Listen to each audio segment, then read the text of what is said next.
Hello, my name is Bonnie Burke, and I work for Workforce Resource. Thank you for attending today's workshop, and the title of this workshop is Back to Basics, Equipping Your Daily Life to Succeed at Work. And to me, when I think of back to basics, I think of everything from, is my car going to get me there? When I had children before they grew up, do I have daycare planned and arranged? But to me, it's so much more than that. So I'm going to give you hopefully some tips and tools today to help you with your daily life, to put some things in order if they aren't already, to help you not only get your next job, but also to be able to retain that job as well. So I have some handouts for you. I hope that you can follow along, take some notes, and we'll do a quick review at the end of the presentation. There's 4 things I hope that you can take away from today's presentation. I'm really going to focus on some tools to help you schedule time to succeed. Our lives, at least mine is so busy all the time that to step back to say, what do I need to put in place for me and for my family so that I can be successful at work and at my daily life as well. I'm going to share with you a few tools that have helped me and other people that I know that might help organize your daily life. I always laugh when I look at that slide. I love my husband dearly, but he is a little slob, and he needs a little help organizing his garage. So maybe after this class today, we could all help him out. Just kidding. So the third thing I hope you take away from today's training is I'm going to give you some tips on healthy living. When I had lost my job, the stress from that alone was immense. And I can remember clearly the days, the weeks, the months of job searching. So I'm going to share with you some tools that helped me during that time, and also some tools to help you not only manage that stress, but to help you look your best when you're out there job searching. I want to start today's presentation with an amazing story about a wonderful young woman whose name was Liz Murray. Liz Murray grew up in New York. And as a child, both of her parents were seriously addicted to drugs. Liz, like almost every child, loved her parents. The only source of income that their family had was that Liz's mother was legally blind, and so they received a Social Security check every month. Liz, in her book called Breaking Night, and on the video that I'm going to show you, talks about what it was like to live with 2 parents who were seriously addicted to drugs. And then at 14 years old, her mother died from AIDS. Her father was so sick, he had to be put into a homeless shelter to help him with some health needs. So at 14 years old, she became homeless. She dropped out of school. She lived on the streets of New York. She slept in the subway. And I'm going to let you watch this video, and I'm going to let Liz tell you the rest of her inspiring video. As you watch this, I want you to jot down what inspired you. What does Liz say that may make you think, wow, if I could do that? She's so inspirational. I hope that you'll be able to write down at least one thing. The other piece I want you to listen for is that Liz talks about what if. If something seems so unlikely, but it's possible. So what ifs? Good morning, TEDx San Diego. Hey. So good to be here. Today, I want to talk to you about one of the great loves of my life, which is the love of possibility. And what I mean by that is the passion that you have inside of you to create the results that you know that you are meant to create in this world. And in order to do that, I want to share with you a little bit about my journey of going from being a homeless person on the streets of New York City and transforming my life and going on to Harvard. And another piece I want to share with you, actually to start that conversation, is to talk to you a bit today about one of my heroes, which is someone who has passed away, who was with us as a young man, and his name was Ben Underwood. Ben Underwood is someone who became famous to us in this world because he was someone who we label as blind, but he actually had the ability to see in a different way. He had something called echolocation, which you've heard about before with dolphins and bats. He, like some people who don't have sight, found a way to create sound waves. He would, some people pound their foot. He would actually use a clicking noise in his mouth to send sound waves bouncing off the walls around him so that he could actually navigate his way around the world. I know it sounds crazy, but if you go on YouTube, you can see tons of videos of Ben navigating his way around, even though he had actually no eyes. And he's an incredible person to me for a few reasons. And, one is I would watch these videos of Ben and be so moved by him because any day of the week that you went to his house, you could watch Ben and you would not be able to tell that he was blind. You would watch him run up and down the stairs in his home. His mother, Aquanetta, would call down to him and he would get her things from her dresser upstairs. He would ride his bike around the neighborhood. He would hold the door open for people because he was able to make a noise that sounded a little like this, send sound waves off, and essentially see in a different way. Now, scientists became fascinated by Ben, and they came from everywhere to study him. You would see scientists and academics and reporters would gather around Ben, and they would put him through a series of tests, and you would watch them put, a telephone on a table or a plate or something, and he would click, and he would be able to tell you what was in front of him. So people became fascinated by Ben's story. But that's not what moved me so much about Ben's story. There was something else that was different about Ben that really touched my heart. Now, as much as I understand when people are fascinated at the result that he accomplished in his life, which was, let's be straight, it was incredible. What I was curious about in watching him was, what is the thinking that gets somebody to create that kind of result in their lives? What is it inside of a person that refuses to say, I will label myself as blind and find another way?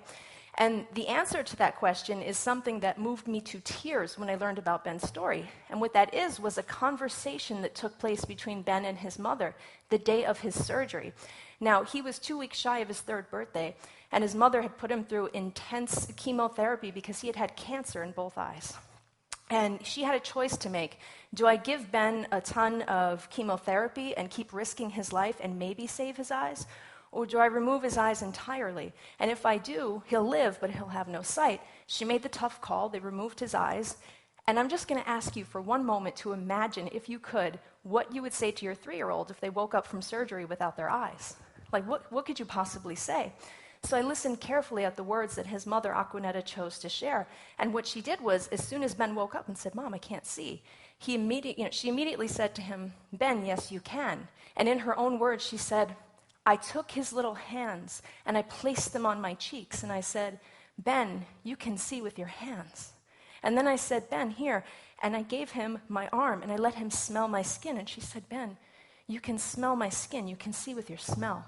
And then I whispered in his ear, Ben, you can absolutely see. You can see with your ears. And 1, 2, 3, Aquanetta, his mother, went through the various ways in which Ben could see. And so in teaching Ben to refuse to label himself as blind, she set his mind in motion in the search of a greater possibility. He began to ask himself, not, well, why can't I see, but in what ways can I see? And for the love and the passion of that possibility, he searched for his own. And therefore, it would only make sense that he would create a new way. That's what inspires me about him, is when someone is so moved by what possibility can create in their lives. And don't get me wrong, I marvel at his result. The fact that he could have echolocation and the people would sit there and study him is incredible. But what moved me to tears again is the search for another possibility. Well, I hope you enjoyed that video, and I'm going to show you the second half later on in our presentation. So remember I said that Liz talks about what possibilities do you have in front of you? It is amazing when you just step back and think, we live in America. Here in Wisconsin, we have a lot of possibilities. And so I'm going to encourage you to fill in the blank. What if you fill in the blank? Her story is amazing, and yet we each have our own personal stories. We each, so many times through our lives, have thought, what if I could do that? What if? Not so likely, but would it be possible? And like Liz, most of us, when we look at our journey in life and we think of the basic things in our lives that we do every day, to take the first step to move towards those possibilities is one of the things I'm going to encourage you to do today. So I think one of the first tools that I want to share with you is a tool and the importance of scheduling time to succeed. So what consumes your time? If you have children, absolutely, they're probably at the top of your list. Work, household responsibilities, oh my goodness, family and friends. How many hours do we spend on social media? I'm guilty of that. Electronic games, television, classes, volunteer work. So what consumes your time? Jot down some of the big gobblers of your time. One of the handouts that I have for you is called a time tracker. So I so encourage you to use that as a tool to every day jot down some of the main things that you have done throughout the day that really have required a lot of time out of your personal time. If it's work, well, of course, that's probably 8 to 10 hours of our day just there in itself. Because oftentimes we have no idea how much time that we are spending on the phone or on the internet or other things where we may be able to capture some time to help ourselves succeed. So on that tracker, and why I chose to give you that as a tool, I am addicted to Weight Watchers. I'm going to share that with you because with Weight Watchers, their tool that they tell you, and this helps me every single time, and it has helped thousands of people, the only way that you can achieve your goal with them is if you write down everything you eat. So if you write down the main things that you spend time with during the day over the course of a week, you'll really get a big picture of where you're spending time. And it may actually give you then a tool to help you prioritize your time. So when I say scheduling your time to succeed, schedule time for yourself to do, if you're not working, job search. It can be so time consuming, yet the time is really necessary when we're looking for employment. Schedule time for yourself to research careers. Have you ever just spent time on the internet? What occupations are out there? What are the new and upcoming jobs? Who are employers hiring? What are the colleges offering? I'd encourage you to schedule time for yourself to look at taking some classes. Not only the workshops that you're attending here through Job Center, through Workforce Resource, yet there are many really low-cost small classes at the local technical colleges as well. And then I also encourage you to spend some time volunteering. There's so many amazing opportunities in all of our communities to spend our time and our talents with.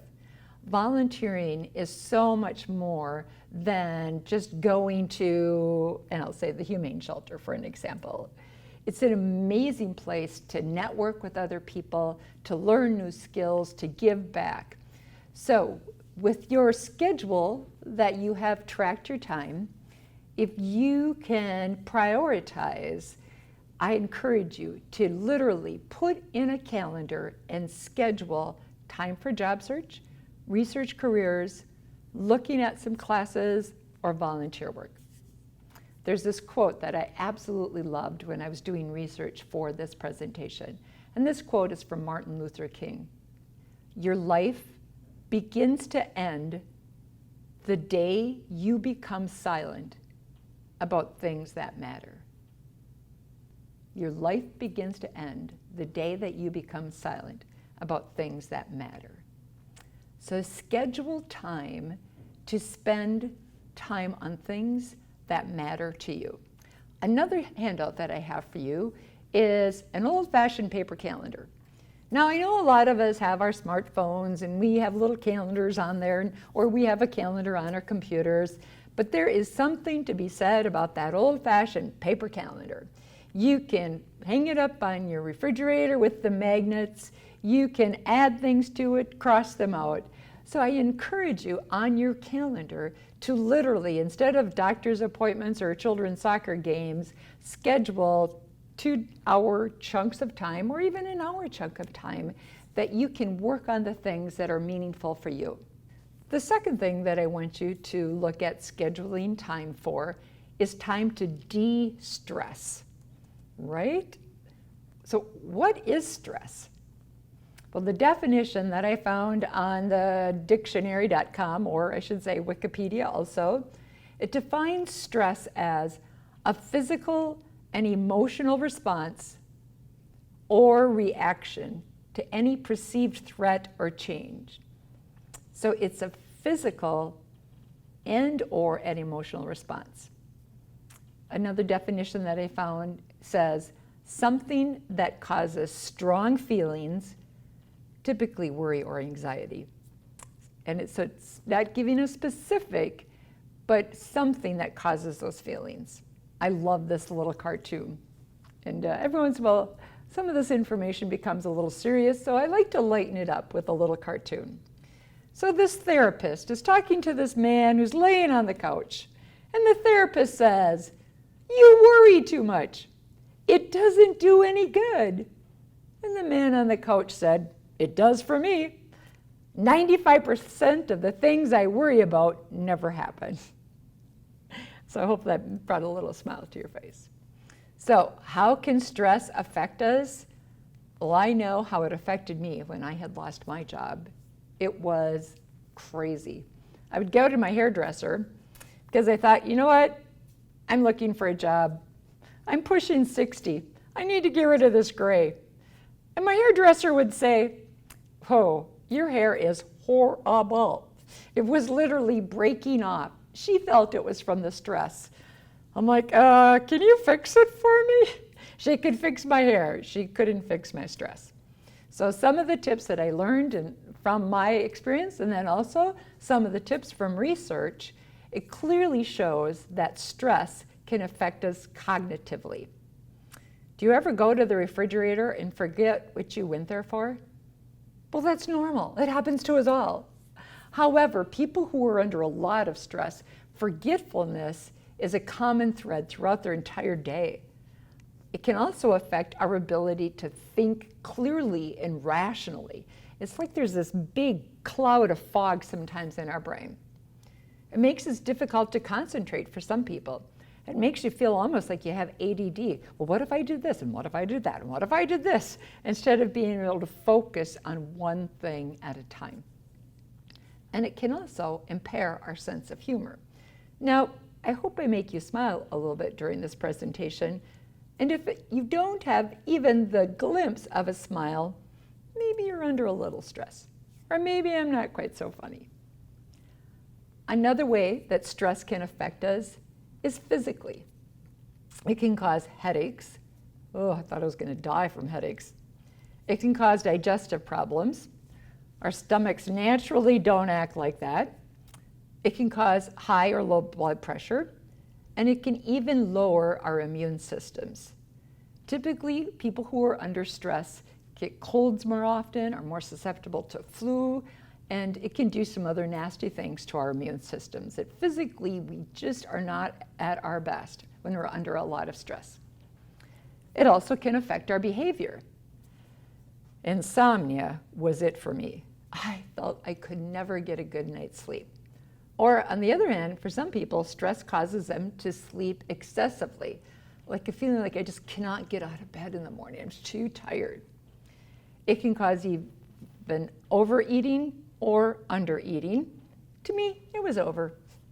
It can cause people to abuse drugs or alcohol, And sometimes it can even relate in injuries. We're just not as cautious or as careful when we're under a lot of stress. Stress can also affect our emotions. This slide, this poor woman is screaming on her cell phone. Well, hopefully you don't find yourself that stressed.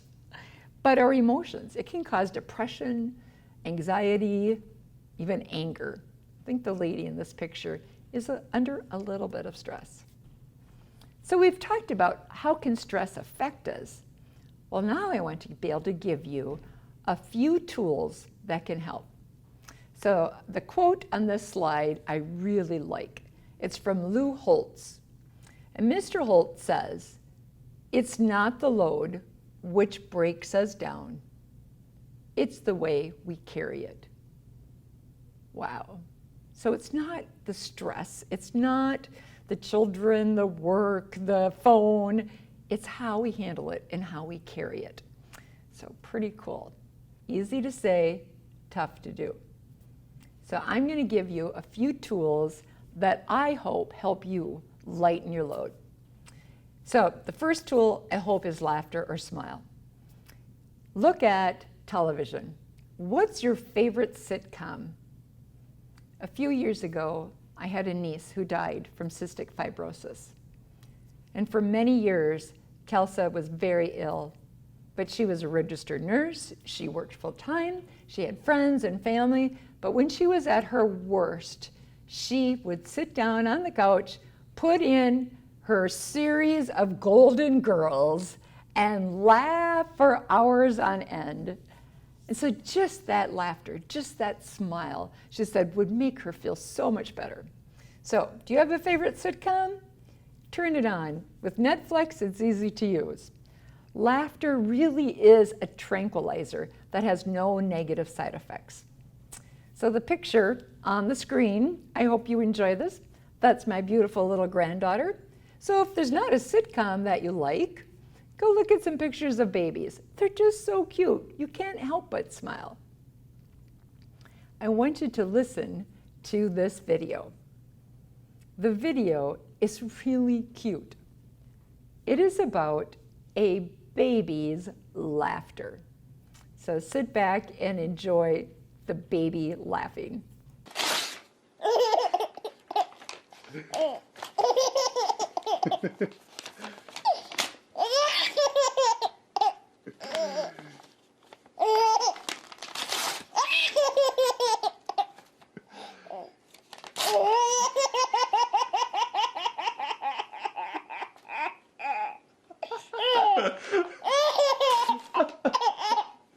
I don't know if you've seen that video before.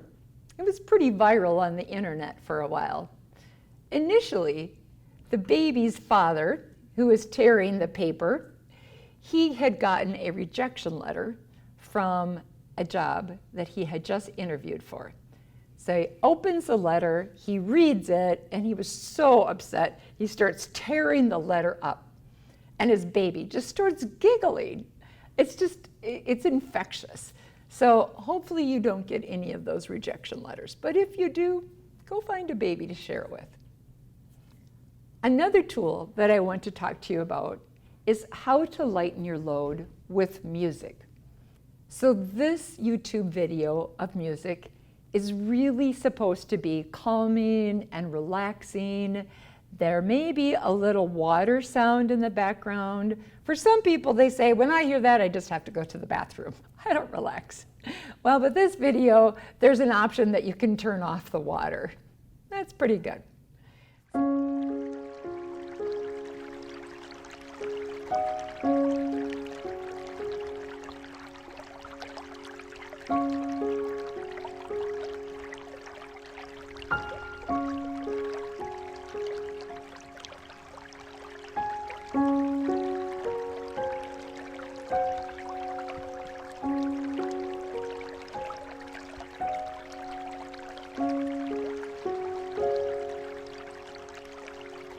So when you listen to that instrumental, that slow, relaxing music, it can really help lower your blood pressure. It can really help some people relax and maybe even put you to sleep. I know when I'm at work if I have a lot of research, if I have things I have to get done and feeling a little stressed, I put that music on in the background, and it really does help me, at least. Another tool to lighten your load is food. My downfall of food, I love ice cream. Ice cream is my comfort food, yet it's not the scale's best friend. So some of the food that I'm going to recommend to you is water. No calories, and to stay hydrated is one tool that can physically help us feel better. Avoid the foods, like my ice cream, that's going to give you the highs and then, of course, the low. So I also love coffee. So in the morning, I try super hard just to have a couple cups. But other foods you could replace with that, it might be water, can be milk. You could eat bananas, carrots, you chew on some good snacks throughout the day. I eat every 2 hours, whether I need to or not. It really has helped me feel better throughout the day. I get kind of crabby when I'm hungry. Another tool that I want to talk about that can help lighten your load are mini breaks or mini stretch breaks. Typically, at a job, we get small breaks throughout the day. Well, employers know that if you sit at a desk, if you work at a machine, if you do something nonstop for a few hours, that our body becomes fatigued. We stop the ability of being able to focus. We can actually be working slower. So those breaks can really help refresh our brains, but actually it can help us physically feel better as well. So thinking of when the weather is nice outside, get outside for no more than even 10, 20 minutes. Go for a crisp walk. If it's winter time, put on the boots, put on your coat, and just go for it. Wisconsin summers, enjoy that summer heat. It's not going to last long. Those walks can really, really help you lighten your load. The other tip that I want to talk about is exercise.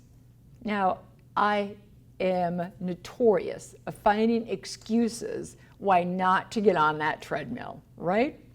My husband even bought me a television to put in front of the treadmill to entertain myself. Yet, studies show that just 20 minutes, and we can all find 20 minutes in our day, especially now if we've scheduled time to succeed, 20 minutes a day of exercise. And it doesn't have to be running, it can just be walking. Our brain starts to produce endorphins. It's kind of like a natural high. I'm not a physicist or know a lot about endorphins, but I do know that when I get off my treadmill after 20, 30 minutes, I physically just feel better. And so our brain recognizes that exercise as a moment of fighting or fleeing, and so then it naturally produces those endorphins. So give it a try. Might be a good tool for you too. Another tool that I want to talk about is identify who is your support system. When I think of support system, I think of, are there friends or family members, or if you're working, a coworker, that you can pick up the phone and chat with? If you're having problems at home with children, family members, who's your support system? If you're having problems at work, who's your support system? Who's your cheerleader? Our support system changes. I think of with my last job, who my support system was. Well, sad to say, I no longer work with them, and I've lost contact with them. But that is life. And so as we age and as we change, our support system may change also. Thank goodness for our phones now. With text messaging and voicemail, email, it's much easier to stay in touch with that support system. And they definitely can lighten your load. Another tool that works for me, and I hope it would work for you also, is every single day, look your best. It's absolutely fine to have a pajama day once a week or once a month, yet if your pajama day becomes every single day of the week, emotionally, it can really have a negative impact on us. Several years ago, I had a major surgery. was in the hospital many days. To recover, it took me months to recover.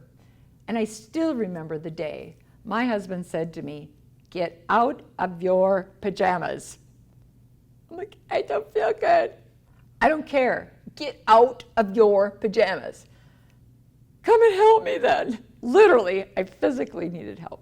And he said, "Okay, next, you're going to put on some makeup." What? It's like, you don't love me how I am? He was so right.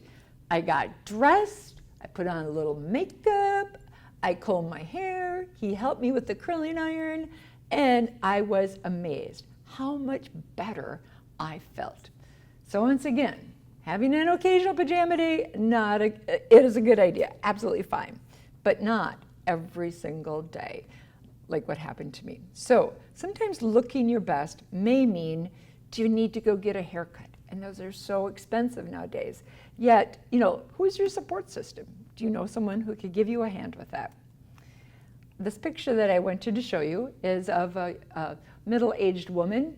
And to look her best, the one picture shows her in blue jeans and a jacket. She's clean, she looks absolutely fine.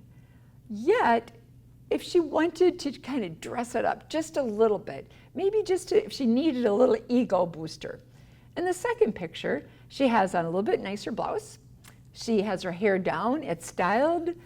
She has on some dress shoes, very inexpensive, yet it may affect her mental health and may make her feel a little bit more confident. Well, look your best doesn't just pertain to women. This picture of this man on the guy with the hat is the same guy without the hat. So look at that. What, just taking his hat off? Now, I'm not suggesting you have to shave your beard, but this guy chose to do it. But sometimes it's as simple as putting a button-up shirt on and combing your hair. It's amazing how much better that you may feel. Might be not as comfortable, but it can have a huge impact. This other gentleman with his t-shirt, he looks absolutely fine. He really does. It's clean, but yet you can see in the second picture where he cut his hair, he shaved his beard, and he has a button-up shirt on. Once again, you don't need to cut your hair, shave your beard, but yet it might be just one thing that might help you look your best and feel your best. Well, the other piece I want to talk about is our pajama pants. So if you were out job searching, I so encourage you every time you leave the house to look your best. Leave those sweatpants at home, put on some nicer clothes, look your best, you'll feel your best, and then hopefully you'll feel more confident when you're out there networking and meeting people that can be really amazing resources. So another tool that I want to talk about to lighten your load is time management. There is this big push on multitasking. Our culture says we should be able to text, talk on the phone, yell at our kids, make dinner, all at the same time, right? Research will prove that multitasking is a myth. I don't know if I believe that 100%, yet to manage our time, to do one thing at a time, do it well, prioritize our tasks that we have to do throughout a day, delegate what we can. Hey, honey, if you don't have a hey, honey, is there someone else you can delegate it to? And then also use a task list. At home, it could be just a cleaning checklist. So one of the handouts I have for you is a spreadsheet that I put together on Excel, and I used a checklist like this when my children were at home. It's the one thing I missed when they grew up and moved out. You know whose name is on that checklist now? It's mine. Yet, it's helped me prioritize when I need to do what and how often. Time management can be one tool that can help you manage your load and give you more time to spend with doing things that's going to help you succeed and that are meaningful to you. Organizing our daily lives. I talked earlier about my husband's garage, yet if our homes, if our work environments are just so disorganized, and we're spending so much of our time looking for some basic items. It might be time to stop the chaos and organize our daily lives. I so encourage people to do one room at a time.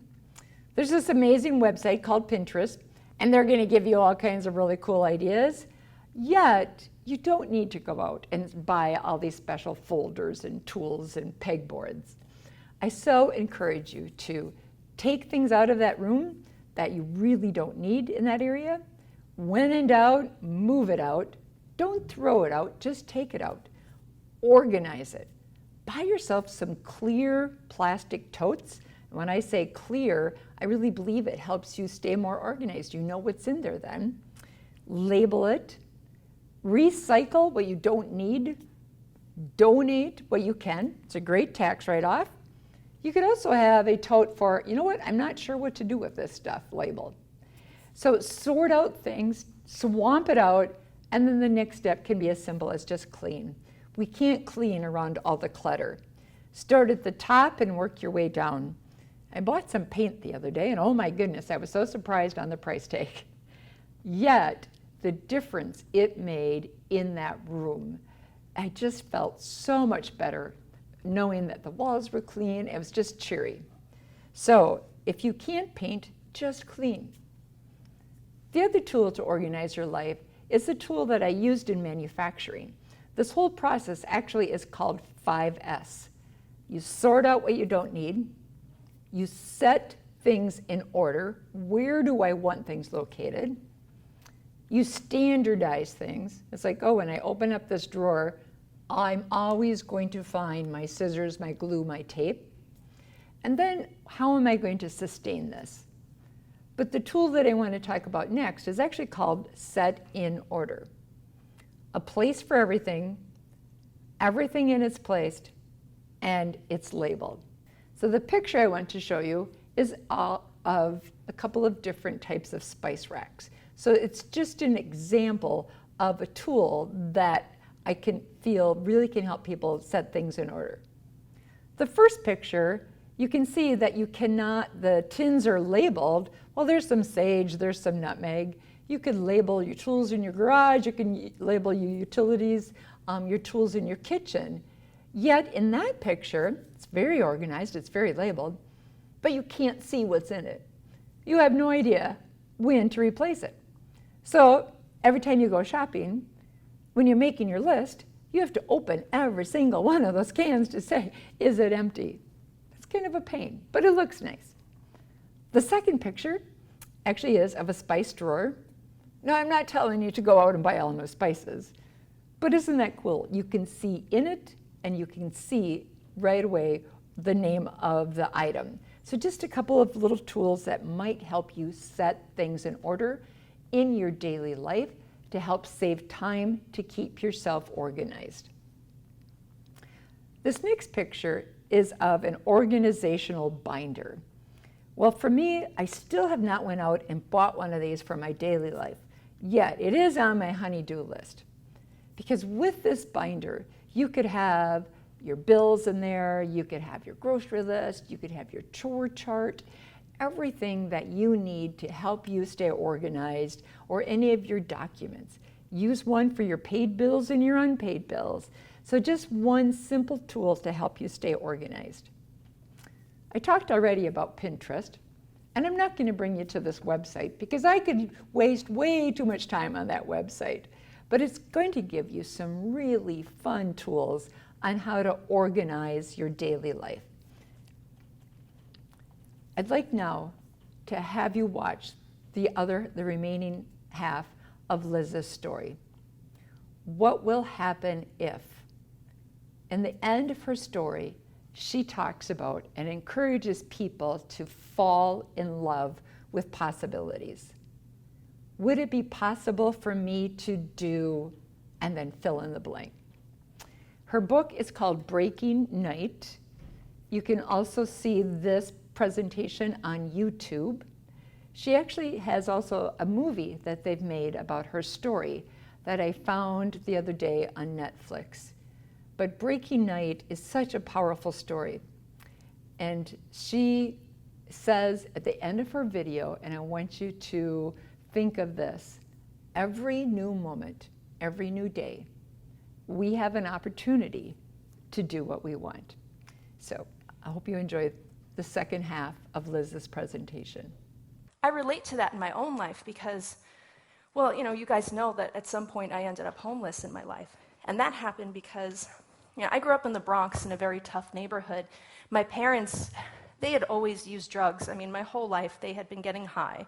And it was commonplace in my household to walk and see my parents shooting up drugs in my kitchen. And growing up, even though they were very loving to us, my sister and I watched them use drugs so frequently that was just the way that our lives went. That went on for so long, and you can't live like that forever. It catches up to you. Eventually, both my parents contracted HIV, and by the time that I was the age that most people are when they're planning their prom or applying to college, what happened in my life instead was that my mother was, without access to the medications they have now, she went from having HIV to full-blown AIDS. My father was living in a homeless shelter, and I found myself at 15 years old sleeping in New York City streets in the parks and subway stations. Many nights I would fall asleep with my backpack in my lap, and I would have my journal, my clothing. I had a picture of my mother when she was my age, and she was homeless in New York City when her family had fallen apart. Now, living this way, I know I sound pretty different from other people because it's such an intense situation, but I actually think I was really just like everyone else. No matter what was in front of me, I had dreams that I wanted to accomplish. I mean, don't we all? I had things like I wanted to go to school, I wanted to have a family, I wanted to live a better life. But, people listen when they hear my story, and I guess much like Ben, when they study his echolocation, they want him to be able to distinguish, the telephone from the computer or whatever they did with him. People would often ask me very strange questions about being homeless, and that people would ask me, did you eat from the trash? Or, where did you sleep? Or, the things that people are interested in fascinate me, when instead what really was in my heart, and was probably the most amazing experience I had, was, again, this internal experience. I had these dreams, but living in that kind of despair, I let them begin to fade away. Have you ever felt hopeless in your life? Where you had something you wanted to do, but it felt so much out of your reach? I had this voice in the back of my head that I believe we all have. I call it the what if voice. And the what if voice said, what if you go to school? What if you change your life? What if you go back? And I let that voice fade in all of this sadness that I was in. And there's a quote that I love by Dr. Martin Luther King, and what he says is, your life begins to end the day you become silent about things that matter. And feeling that inside of me, that was the most dangerous thing about being in my situation. But what occurred was incredible. I had a transformational experience. Unfortunately, it came through tragedy. It was when my mother died. But when she passed away, what my mother did for me, and maybe it was the intense love that we had for each other because we loved each other so much, her dying, it unlocked my mind to begin to think of possibility in my own life. And the best way I know how to explain this is there was something about knowing that at one moment I had a family, I had my mother, and then I lost everything. And I realized life changed pretty rapidly for the worse, but life changed. Life can change. And I was inspired by this belief that my life could in fact change. And with that thinking in mind, I remember knocking on doors in high schools. I'd dust myself off after sleeping on the train. I'd knock on doors at high schools after years of being truant. And I would ask them to accept me. I should have been applying to college. I was applying to high school. That's how old I was. And I was knocking on doors asking for them to accept me. And I went from school to school to school, and I experienced a lot of rejections. But there was this feeling in my heart, a feeling that I want so badly to transfer to everyone that I meet now, which is that passion that I felt for that what would happen if I just kept going. Even if there was every evidence in the world that it wouldn't work out, what if? And for the idea that even though it was unlikely after being told no so many times, it was possible that the next school would accept me. And so I continued to knock on doors until I was accepted. And then I fell in love with what would be possible if I got straight A's for the first time in my life. So I did that. And then I fell in love with what would be possible if I applied to Harvard. And I fell in love with what would be impossible, well, with applying for a scholarship from the New York Times. And I had no idea how big this would get. I didn't know that I would actually be able to lift myself out of homelessness, go on to Harvard, graduate, and entirely change my life. Now, like Ben, who I mentioned in the beginning, people get pretty fixated and fascinated on the result. Talk to me about Harvard, or talk to me about the mechanics of how you did what you did. People think about that, and what I am moved by instead is falling in love with possibility in your life. Because haven't you ever felt in a place of despair? You had a goal, you had something you wanted to accomplish, and you start feeling that fading feeling. In fact, I love when people talk to youth, because you know what they often will say? I always hear people say, it's great you have all the passion you have. Get it done while you're young. Raise your hand if anyone's ever told you youth are uniquely qualified. Yay? Say I. Right? And so I hear this with youth, and I always thought that sounded kind of screwy, because what's the implication? That one day in your life, you will no longer be passionate, you will no longer be capable. And here's what I believe. Absolutely no one knows what's possible until they're already doing it. And each and every moment is always another chance. No matter what your history is, no matter where you've come from, every moment is a new possibility. And if I could leave you with something, I'll tell you that as I moved through these obstacles in my life, I was tempted so much to think that because of my past, I could not change my future. But that feeling of, okay, I'll let it go. What will happen if I apply to school? What will happen if I apply to the scholarship? What will happen if I put one foot in front of the other until my world changes around me? So anytime that you are hunkered down in that feeling of despair, anytime that you may ever doubt yourself or believe for a second that there was a before and after to your potential in this world, I'm standing here today to tell you that your potential is timeless. And will you do this with me now? As I leave here, will you go, new moment, new opportunity? Do it with me now. New moment, new opportunity. New moment, new opportunity. And one more time, new moment, new opportunity. Your potential in this world is timeless. My wish for you is that you fall in love with possibility and you marvel in what it will create in your life and in this world. Thank you so much for having me here today. So one of my last questions that I have for you today is, what dreams do you want to accomplish? When I was a little girl growing up, I grew up on a farm. And when I look back on that time, my parents never encouraged me to dream. It just wasn't a part of their generation. They grew up during the recession and the Depression. They were farmers. You know, their dream for me was, get out of the house, one less mouth to feed. And so as an adult, I struggle with dreaming. What are the possibilities? What are some things that I want to do or that I can do? And Liz says, do not let your dreams fade away. But first of all, you may have to learn to dream and look at the possibilities.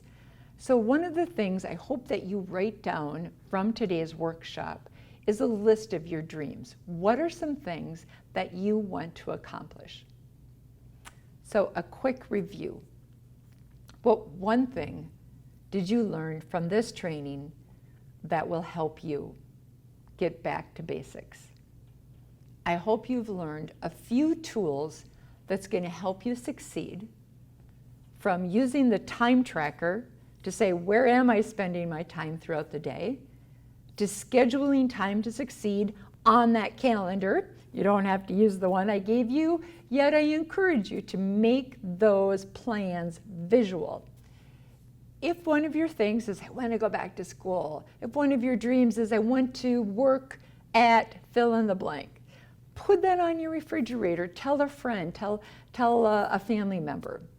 Some of the tools that we talked about to help lighten your load, I hope I encourage you to listen to some of your favorite music, to eat a little bit more healthy, and to try to get in that 20 minutes of exercise every day.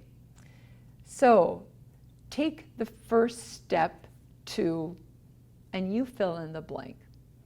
What possibilities do you have in front of you? I would like you to schedule time to succeed. Use that calendar. Lighten your load. Look your best. And hopefully some of the tools that we talked about will help you organize your daily life to give you more time to work on those dreams. I hope you also enjoyed Liz's presentation And I have read her book. It's amazing. It's available at the libraries. Each of us have things that inspire and encourage us. So Liz's talk was just one person that really encouraged me. You may have other stories, you may have other books, other people that encourage you.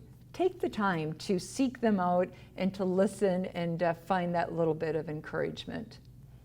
Well, I hope you've enjoyed this presentation on Back to Basics, and you've walked away from this workshop with a few tools to help you succeed in your daily lives. Thank you for attending, and I hope to see you soon.